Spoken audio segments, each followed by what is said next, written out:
Hello viewers, வணக்கம். இன்றைக்கி mushroom biryani பண்ணுறதுக்கு சீரக சம்பா அரிசி 1 கப் எடுத்துருக்கிறேன். 1 பாக்கெட்டு மஷ்ரூம் எடுத்துருக்கிறேன்.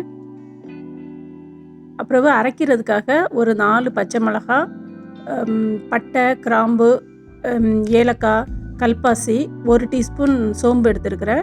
அப்புறம் ஒரு 150 கிராம் சின்ன வெங்காயம், ஒரு துண்டு இஞ்சி, ஒரு 10 பல் பூண்டு எடுத்துருக்கிறேன். தாளிக்கிறதுக்கு ஒரு 2 பெரிய வெங்காயம் எடுத்துருக்கிறேன். அப்புறம் கொஞ்சம் 1 கை புதினா, 1 கை கொத்தமல்லி, அப்புறம் 1 கப்பு தேங்காய் பால் எடுத்துருக்கிறேன். இப்போ தக்காளி, வெங்காயத்தை ஸ்லைஸ் பண்ணி எடுத்துக்கலாம். அரைக்க வேண்டியதெல்லாம் அரைச்சி வச்சுக்கலாம்.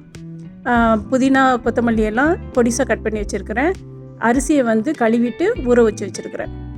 இப்போ மஷ்ரூமை நம்ம எல்லாம் வதக்க ஆரம்பித்த பிறகு வாஷ் பண்ணிவிட்டு கட் பண்ணால் போதும். இப்போது ஸ்டவ் ஆன் பண்ணி ஒரு பேன் அடுப்பில் வச்சுட்டு 2 டீஸ்பூன் கீ ஆட் பண்ணியிருக்கிறேன். அப்புறம் கொஞ்சமாக குக்கிங் ஆயில் ஆட் பண்ணிவிட்டு அது எண்ணெய் காஞ்ச உடனே ஒரே ஒரு பே லீஃப் மட்டும் போட்டுட்டு அப்புறம் 2 வெங்காயம் ஸ்லைஸ் பண்ணி வச்சுருக்கோம்ல, அதையும் போட்டு நல்லா வதக்குவோம். நல்லா கோல்டன் ப்ரௌன் வர வரைக்கும் வதக்கலாம். இப்போ கொஞ்சமாக கருவேப்பிலை போட்டுக்கிறேன். ஃப்ரெஷ் கருவேப்பிலை போடும்போது கொஞ்சம் இன்னும் கூட ஃப்ளேவர் நல்லாயிருக்கும். நம்ம இதில் எந்த பிரியாணி மசாலாவும் ஆட் பண்ண போகிறதில்ல. அந்த இஞ்சி பூண்டோடு சேர்த்து அந்த ஹோல் ஸ்பைசஸ் அரைச்சிருக்கிறோம்ல, சோம்பு, அது மட்டும்தான். அதுவே ரொம்ப நல்லாயிருக்கும். இதே மெத்தடில் வச்சு பாருங்கள், ரொம்ப நல்லாயிருக்கும், டிஃப்ரெண்ட்டாக இருக்கும். இப்போ இந்த வெங்காயம் நல்லா கோல்டன் ப்ரௌனில் வர வரைக்கும் நல்லா வதக்கி விடுவோம். இப்போ அரைச்சி வச்சுருக்கிற அந்த சின்ன வெங்காயத்தோட இஞ்சி பூண்டு அப்புறமா ஸ்பைசஸ்லாம் போட்டு அரைச்சி வச்சுருக்கோம்ல, அதெல்லாம் போட்டு நல்லா பச்சை வாசனை போகிற வரைக்கும் நல்லா வதக்கி விடுவோம்.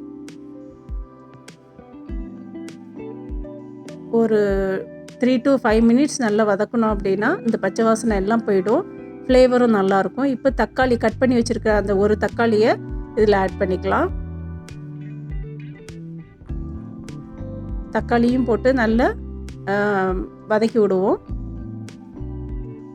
இப்போ கட் பண்ணி வச்சுருக்கிற மஷ்ரூமை போட்டுக்கலாம். நல்லா வாஷ் பண்ணிவிட்டு கட் பண்ணி போடுறேன். மஷ்ரூம் மட்டும் எப்போவுமே வாங்கிட்டு வந்த உடனே குக் பண்ணிவிடுங்க, அப்போ தான் ஃப்ரெஷ்ஷாக இருக்கும். இப்போ மஞ்சத்தூள் போட்டுக்கலாம். ஒரு 1/2 டீஸ்பூன் மஞ்சத்தூள் போட்டுக்கிறேன். இந்த மஷ்ரூம் அப்புறம் நான்வெஜ்ஜு இதெல்லாம் செய்யும்போது கண்டிப்பாக மஞ்சத்தூள் போடுங்க. இப்போ 1 டீஸ்பூன் உப்பு ஆட் பண்ணிக்கிறேன். 1.5 டீஸ்பூன் ஆட் பண்ணிக்குவோம். ஏன்னா 1 டம்ளர் அரிசிக்கு 1.5 டீஸ்பூன் உப்பு கரெக்டாக இருக்கும். நீங்கள் கொஞ்சம் கரெக்டாக இருக்கும். இப்போ உங்களுக்கு கூட குறைவா வேணும்னா அதுக்கேற்ற மாதிரி அட்ஜஸ்ட் பண்ணி போட்டுக்கோங்க. இப்போ நல்லா வதக்கி விடுவோம். இப்போ 1 கப்பு தேங்காய் பால் எடுத்து வச்சுருக்கிறேன். நம்ம 1 கப் அரிசி எடுத்துருக்குறோம். அதனால் ஒரு 1.25 கப் நம்ம தண்ணி ஆட் பண்ணணும். அதில் 1 கப்பு தேங்காய் பால் ஆட் பண்ணிட்டோம். இப்போ 3/4 கப்பு தண்ணி ஆட் பண்ணிக்கிறேன். சீரக சம்பா அரிசிங்கிறனால 1.25 கப் தண்ணி ஆட் பண்ணுறோம். பாஸ்மதி ரைஸாக இருந்துச்சுன்னா 1.5 கப்பே போதும்.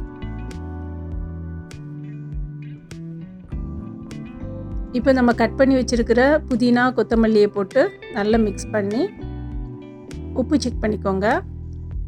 உப்பு பத்தலை அப்படின்னா இன்னும் கொஞ்சம் போட்டுக்கலாம்.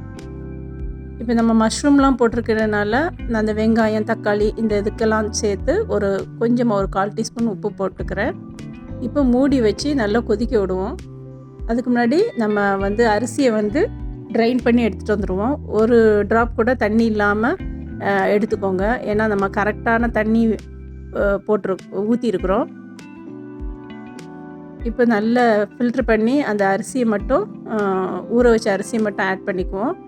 ஆட் பண்ணி இப்போ உப்பு எல்லாமே கரெக்டாக தான் இருக்குது. மூடி போட்டு அந்த தண்ணி லெவலும் அரிசி லெவலும் ஒரே மாதிரி வர வரைக்கும் மூடி போட்டே குக் பண்ணுங்கள்.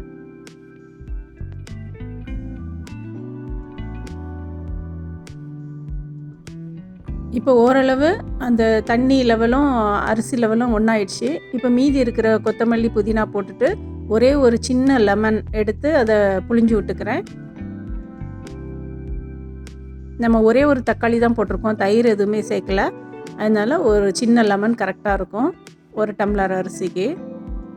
அதையும் போட்டு நல்லா மிக்ஸ் பண்ணி விடுவோம். இப்போ நான் வந்து ஒரு அலுமினியம் ஃபாயில் வச்சு தான் கவர் பண்ணி தம் போட போகிறேன்.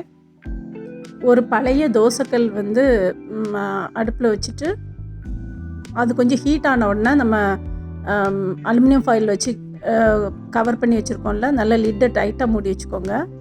அதை வச்சு ஒரு 5 to 7 மினிட்ஸ் வச்சுருந்தாலே நம்ம அந்த தண்ணி எல்லாம் இழுத்து நல்லா புலன்னு ரெடி ஆகிடும்.